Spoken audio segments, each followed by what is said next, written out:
Hi, this is Hugh Culver. In this short video clip, I just wanted to share with you some thoughts around a model we call Facing the Tiger. And this is something that I've been teaching now for about 8 years since I was first introduced to it, and it's a remarkable program. The Facing the Tiger model is for conflict maintenance and conflict resolution and for relationship maintenance.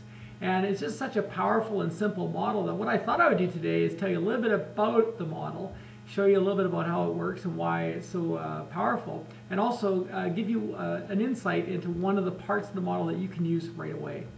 Now, I will be leading this program for the last time this year in Kamloops on Tuesday, November the 24th, and in Vancouver on Wednesday, November the 25th. So that's something you might be interested in taking advantage of. And I'll remind you of that again at the end of this little video clip, but that's an opportunity that's coming up very shortly. So why Facing the Tiger? Well, the truth is I have always been uncomfortable with conflict.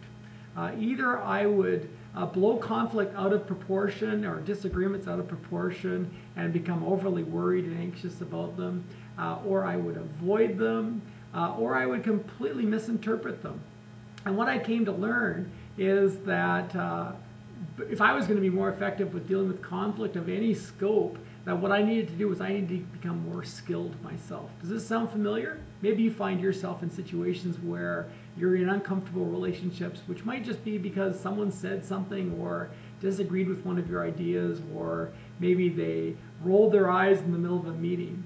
Well, about 8 years ago, I came across a fellow named John Scher, and I was actually doing some leadership development workshops with John Scher, and he introduced me to this model called Facing the Tiger, and I was immediately impressed. What impressed me was how simple and how effective this program is. And what I loved about this program was that it simplified for me all of these complex relationships that I found myself in. I mean, whether it had to do with an employee that was working for me, it had to do with a colleague that worked with me, or it had to do with a partner, or it had to do with my marriage. Facing the Tiger seemed to be one model that I could apply in all those situations and make them better. And here's the cool thing. John would often say, you want to face a tiger because even though there's no guarantees, it always gets better. And it's so true that when you use technologies like this, the relationship automatically gets better. So what we do in the Facing the Tiger seminar is essentially we cover three things. One is how to recognize, and need a conflict when it does come up. Secondly, identify who's responsible. And thirdly, provide a new technology for how to move forward. One of the neat things about this model is that it teaches you that all conflict, all disruptions in relationships always come from the same thing, and that's called a pinch. So what's a pinch? A pinch is an unmet expectation. So whether you're dealing with an employee that's often late or has a bad attitude, or you're dealing with a customer that seems to be in a disagreement over your service or your quality of product, or you're dealing with an issue at home or with a colleague, it's always about an unmet expectation. And once we know that, and once we can identify what was the expectation that was unmet, then we are more skillfully armed in order to manage that relationship and to improve that situation. So a pinch is a source of conflict, and a pinch is an unmet expectation. Now, in this seminar, there's one neat little device that I want to share with you. This little device is a piece of technology that will help you to move through those pinch relationships. You see, what happens when we experience a pinch is that we automatically start to create a story. And the story is about that other person. It's just simply human nature. And typically that story is not a very positive one.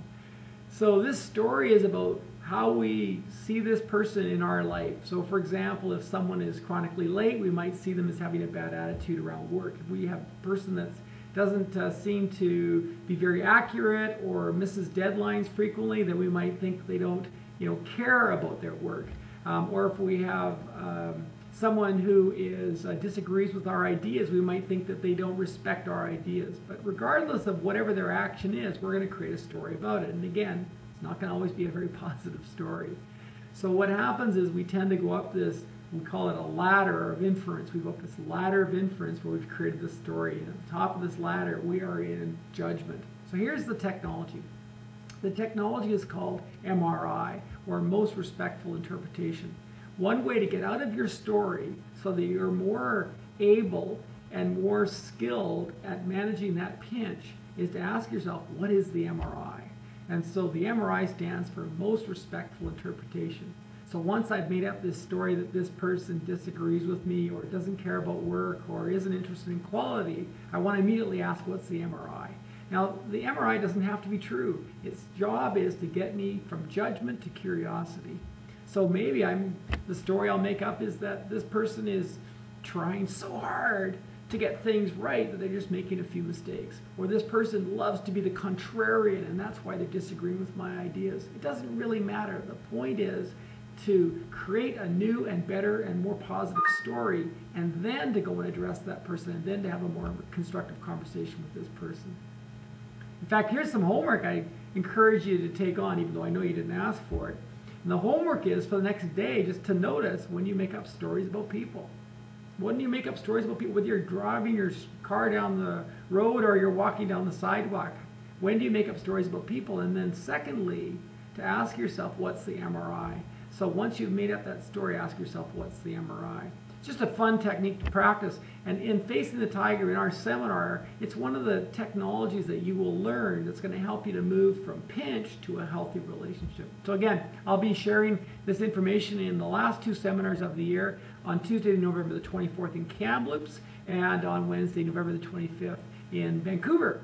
So if you want more information, go to marathoncommunications.com and click on seminars. Hope you enjoyed this. Take care.